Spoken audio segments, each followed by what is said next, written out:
अस्सलाम वालेकुम viewers. Viewers, आज कोरोना वैक्सीन पे बात करने के लिए हमारे साथ मौजूद है doctor Iftikhar Khwaja. Doctor Iftikhar Khwaja PIMS Islamabad में न्यूरोलॉजी के डिपार्टमेंट के हेड और प्रोफेसर रह चुके हैं। आजकल इंग्लैंड में बतौर मेडिकल कंसल्टेंट काम कर रहे हैं। अस्सलाम वालेकुम डॉक्टर साहब। अस्सलाम वालेकुम। डॉक्टर साहब, लाहौर से मिसेस शुमाइला चौधरी ने हमें कहा है कि हम कोविड के बारे में आपसे ज़रा डिटेल में एक सेशन करें। क्योंकि कोविड की वैक्सीन आ चुकी है और उसके आने के साथ बहुत सारे हमारे यहाँ पे उसके मफरूज़े जो इससे रिलेटेड हैं वो भी आ चुके हैं। तो हमने सोचा आज उसी पे ही आपसे ज़रा डिटेल में बात कर लेते हैं। सबसे पहले तो डॉक्टर साहब हमें ये बता दीजिए इन जनरल कि ये वैक्सीन होती क्या चीज़ है? वैक्सीन जो है, ये समझे कि हम एक एक अगर आपको बीमारी लगती है ना, तो आपके अंदर एंटीबॉडीज पैदा होते हैं उस वायरस या बैक्टीरिया के खिलाफ। उसको हम कहते हैं इम्यूनिटी। तो ठीक। अगर वो हम चाहें कि बीमारी भी ना लगे और इम्यूनिटी भी हो जाए, तो हम आपको छोटी सी मामूली सी बीमारी करते हैं ताकि आप बीमार भी ना हो और आप में इम्यूनिटी भी पैदा हो जाए। तो उस छोटी सी बीमारी का नाम है वैक्सीन। ठीक। उसमें हम जरासीम या वायरस थोड़े से डाल देते हैं, लेकिन इस तरह के नहीं कि आपको बहुत ज़्यादा लमलेट कर दें, बहुत बीमार कर दें आपको, बल्कि उसको हम इतना कमज़ोर कर देते हैं वायरस को कि वो आपको हमला नहीं करते हैं, बीमार नहीं करता, लेकिन आप में कुव्वत मुदाफ़त पैदा हो जाती है। अच्छा डॉक्टर साहब, एक सवाल बहुत ज़्यादा पूछा जाता है। ये कहते हैं कि सेहतमंद इंसान को वैक्सीन लगवाने की क्या ज़रूरत है? तो मतलब कोई बीमार होता है उसको तो आप मेडिसिन देते हैं। ये अब सेहतमंद इंसान जिसको कोई बीमारी नहीं है, वो क्यों वैक्सीन लगवाए? वो लोग ये नहीं समझते कि वैक्सीन दवाई नहीं है। Vaccine is not a medication कि बिल्कुल। ये आप बीमार होंगे तो हम आपको वैक्सीन लगा देंगे तो ठीक है। वैक्सीन तो उसको प्रोटेक्शन के लिए, प्रिवेंट, बीमारी ना हो तो आपके उसको प्रिवेंशन के लिए है। Vaccine is not a medicine. तो वैक्सीन और मेडिसिन का ये फ़र्क है कि वैक्सीन प्रिवेंट करती है, मेडिसिन उसको बीमारी को सही करने की कोशिश करती अच्छा डॉक्टर साहब, कुछ लोगों का ये ख़्याल है कि मतलब बड़ा उनका स्ट्रॉन्ग ओपिनियन है वैक्सीन के बारे में। वो कहते हैं कि नहीं लगवानी चाहिए। जिस तरह आपको भी पता है कि एक काफ़ी अनफॉर्चुनेट एक इंसिडेंट पोलियो हेल्थ वर्कर्स के साथ हुआ जिसमें वो है। हाँ, कुछ वेरी शहादतें सैड, हुई। Very sad. तो अब ये बताइए कि अगर वैक्सीन, ये जो कोरोना की वैक्सीन है, कोविड वैक्सीन, इसके बारे में भी इसी तरह का अगर रद्द-ए-अमल लोगों का सामने आता है, तो क्या हम इजाज़त देनी चाहिए गवर्नमेंट को कि जो नहीं लगवाना चाहते, वो ना लगवाएँ और जिन्होंने लगवानी है, वो लगवा लें? अगर नहीं लगवाते कुछ लोग, तो उसमें कोई हर्ज तो नहीं है? ये देखिए, ये पब्लिक हेल्थ हैजर्ड है। अगर कुछ लोग, अगर ज़्यादा पॉपुलेशन नहीं लगवाती है तो वो दूसरों के लिए हैजर्ड हैं। उनको कोरोना हो जाएगा, वो दूसरों को भी पास ऑन कर देंगे। तो ये लोगों, दूसरे लोग, आप खुद तो ठीक, बेशक बीमार हों या ना हों, आपके हमसाए भी बीमार हो जाएंगे, सामने वाले भी बीमार हो सकते। तो इसके लिए कोई मुमकिन है कि कोई लॉ पास हो जाए अनकरीबी। जिस सारे मुल्कों में ये मसला है कि लोग कहते हैं कि जी वैसे ये कोरोना इज़ ए होक्स, तो मुमकिन है कि लॉ पास हो जाए कि वैक्सीन लगवाना ज़रूरी है। ये तो आपकी प्रोटेक्शन के लिए नहीं, बल्कि दूसरे लोगों की प्रोटेक्शन के लिए भी। बिल्कुल, यानी कि इसको मेरी सवाबदीद पे नहीं छोड़ा जा सकता।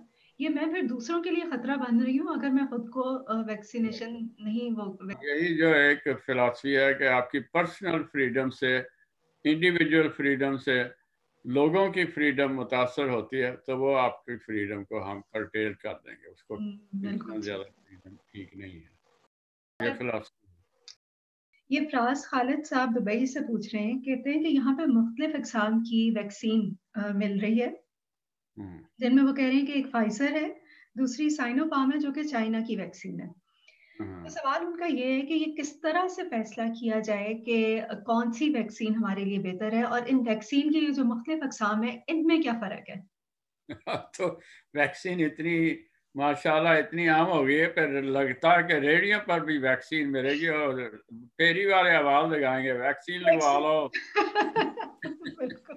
वो जो दुबई में जो वैक्सीन मिलती है, दो दो तरह की है।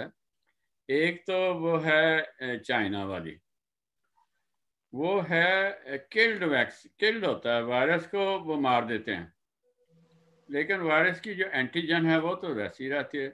तो उसका मतलब है कि वायरस आपको अटैक नहीं कर सकता है, लेकिन ठीक वो जान पहचान की चीज़ जो है वो उसमें मौजूद होती है। तो हमारा जिस्म उसको पहचान लेता है, लेकिन वो हमको कुछ हमें कुछ कह नहीं सकता, क्योंकि वायरस तो मर चुका है। आ चुका तो वायरस।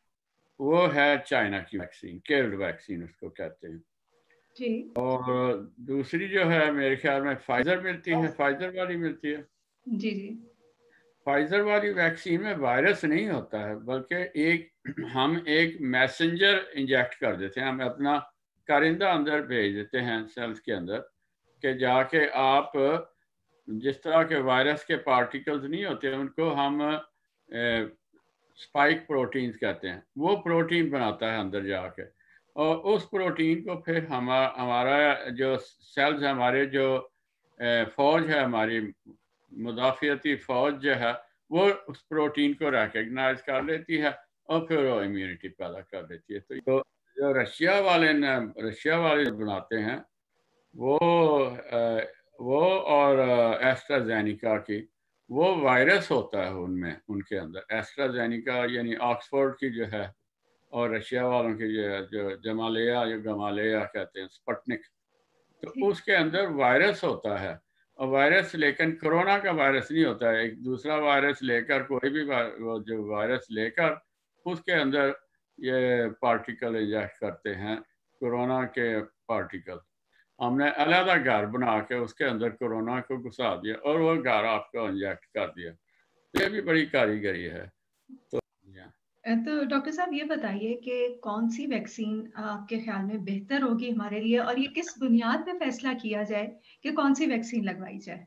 ये बहुत अच्छा सवाल है, लेकिन ये बहुत मुश्किल है। मेरा ये ख्याल है कि अगर देखें, अगर आपको हम लाइव वैक्सीन लगाते हैं या लाइव वायरस का पार्टिकल इंजेक्ट करते हैं या वायरस के पार्टिकल अंदर बनाकर पेश करते हैं अपने इम्यून सिस्टम को, तो अगर आप में इम्यूनिटी की कमी है, वैसे जैसे कि इम्यून डेफिशिएंस होती है, बाद लोग बहुत बीमार होते हैं, जो कैंसर होता है, लिम्फोमा, या ट्रांसप्लांट करना हो, तो जी हम आपकी एंटीबॉडीज़ को कम करते हैं, तो उसको कहते हैं इम्यून डेफिशिएंसी। अगर ठीक तो इम्यून डेफिशिएंसी है तो लाइव वायरस मुमकिन है कि कुछ नुकसान पहुंचा सके, क्योंकि वो लाइव वायरस का दुश्मन कमज़ोर है, हमारी इम्यूनिटी कमज़ोर है। तो लाइव वायरस जो है, चाहे वो खुद भी कमज़ोर हो, तो मुमकिन है किसी वक्त में वो आपको ज़्यादा बीमार कर दे। तो ऐसे इम्यून डेफिशिएंसी में लाइव वायरस की वैक्सीन नहीं चाहिए। आम लोगों के लिए तो ठीक है, बोथ आर गुड, दोनों अच्छी हैं। बल्कि सुना यह है कि फाइजर की जो है इम्यूनिटी बेहतर होती है, क्योंकि जल्दी डेवलप होती है, वो वायरस के पार्टिकल को रिकग्नाइज करते हैं और ज़्यादा बूस्टर नहीं लगाने पड़ते। चाइना की वैक्सीन का ये है कि वो इतनी ज़बरदस्त इम्यूनिटी नहीं बनेगी जितनी फाइजर की है।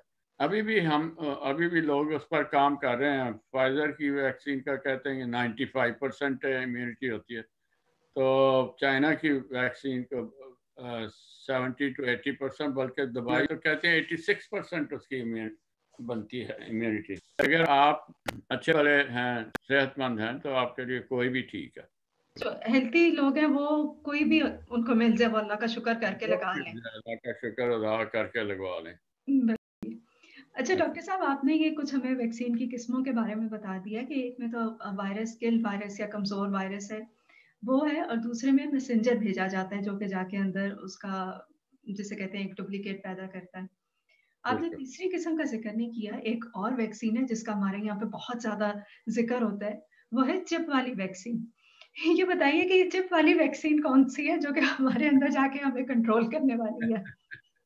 ये मैंने भी सुना। ये लगता है कि जिन्नों भूतों की दास्तानें हैं कि आपको कंट्रोल किया जाएगा। ये साइंस फिक्शन है, पता नहीं है किसने फैलाई है बात, लेकिन काफी वो, जैसे आपको क्या कहते हैं ना, वायरल हो गई है ये बात। ये भी वायरल हो गई है, तो ये बात उसका बेचारे का नाम लगाया जाता है, जो हमारा बिल गेट्स है। वो बिल्कुल बेचारा बड़ा मुखैर इंसान है, उसने पाकिस्तान के लोगों के लिए भी बहुत कुछ किया है, बड़ी फाउंडेशन बनाई है। बिल्कुल तो सही। उस बेचारे का नाम ना लगाएं। वो उसको क्या जरूरत है कि पाकिस्तान के लोगों को चिप्स डाले, और वो चिप्स डाल नहीं सकता उसमें, मतलब वो है ही ऐसी कंपोजिशन ही है उसकी। आप बेशक उसका माइक्रोस्कोपिक एग्जामिनर, इलेक्ट्रॉन माइक्रोस्कोपी के साथ भी उसको एग्जामिन कर सकते हैं, उसमें कोई चिप नहीं होता है। अच्छा डॉक्टर साहब, ये बताइए कि हमारे यहाँ पे तो क्योंकि बहुत ज़्यादा वहम पाले जाते हैं जब भी कोई नई चीज़ आती है। अभी तक हम पोलियो की वैक्सीन को भी हज़म नहीं कर सके हैं, तो फिर ये तो बिल्कुल एक नई चीज़ है। तो थोड़ा-सा आप लोगों को ये बता दीजिए कि क्या इसके कोई साइड इफ़ेक्ट्स हैं वैक्सीन के? कि अगर ये लगवाते हैं तो कोई हमारी सेहत पे कोई ख़ास फ़र्क तो नहीं पड़ेगा? और मैं हमेशा कहता हूँ जिस चीज़ का इफेक्ट होता है उसका साइड इफेक्ट भी होता है।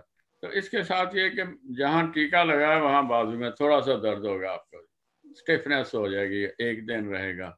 उसके साथ मुमकिन है आपको थोड़ा सा बुखार भी हो जाए, लेकिन वो मामूली चीज़ है। थोड़ा बहुत बुखार की परवाह ना करें। पाकिस्तान में इसीलिए लोग सख्त जान हैं, उनको कोरोना नहीं होता ज़्यादा। बिल्कुल सही। ये भी मेरा ख़्याल है अल्लाह की एक रहमत है हम पे, कि हमारे अंदर वैसे ही वो चीज़ों का मुकाबला करने की इतनी अहलियत है कि हर हालात में हम सर्वाइव कर सकते हैं इंशाल्लाह।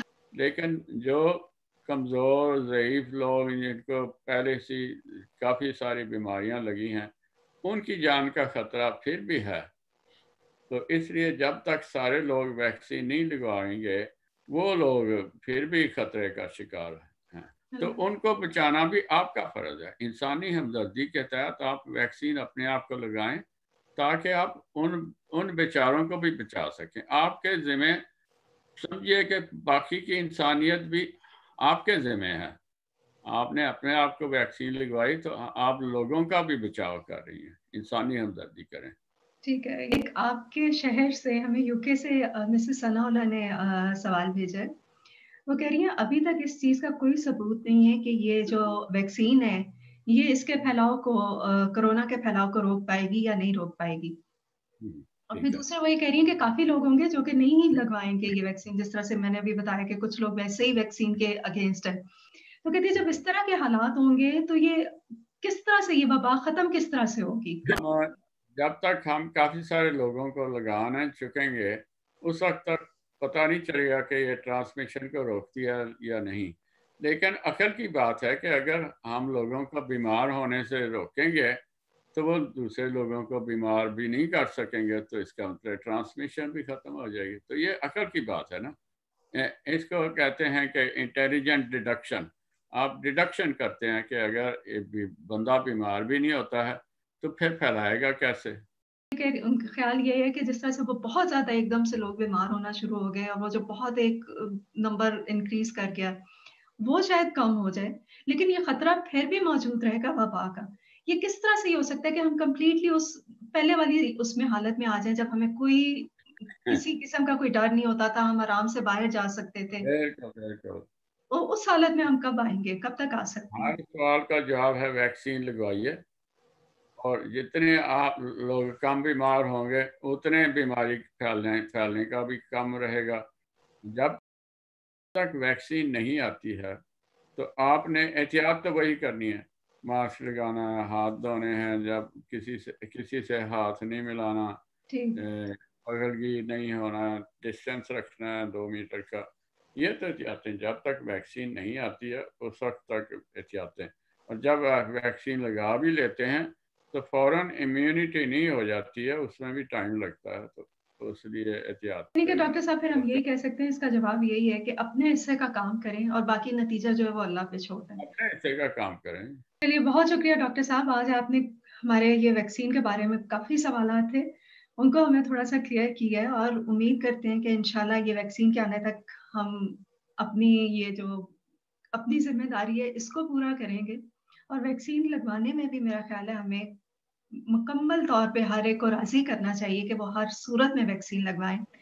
थैंक यू व्यूअर्स, आपको अगर डॉक्टर साहब से कोई सवाल करना हो तो हमें कमेंट सेक्शन में लिख दीजिए, आपका सवाल जल्दी डिस्कस किया जाएगा।